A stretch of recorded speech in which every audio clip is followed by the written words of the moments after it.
TNPSC group 4 தேர்வு ஏற்கனவே பல குளறுபடிகளோடு நடந்தது அப்படின்னு பல சர்ச்சைகள் எழுந்த நிலையில் இப்போ அடுத்த புதுசாக ஒரு அதிர்ச்சி தகவல் வெளியாகிருக்கு.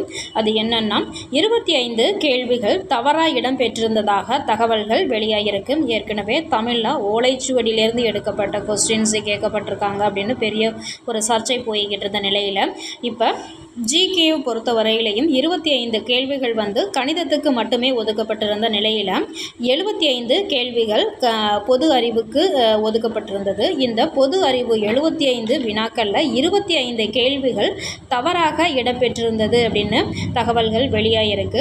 இப்போ 25 கேள்விகள் தவறு அப்படின்னாக்கா தேர்வர்களுக்கு 25 மதிப்பெண்கள் கொடுப்பார்களா, இல்லை என்ன நடக்க போகுது, டிஎன்பிஎஸ்சி என்ன முடிவெடுக்கிறாங்க அப்படிங்கிறத பொறுத்திருந்து பார்ப்போம். இது போன்ற பல தகவல்களை நீங்கள் தெரிஞ்சுக்கணும் அப்படின்னாக்கா நம்ம சேனலை சப்ஸ்கிரைப் பண்ணிக்கோங்க. கூடவே பெல் பட்டனையும் கிளிக்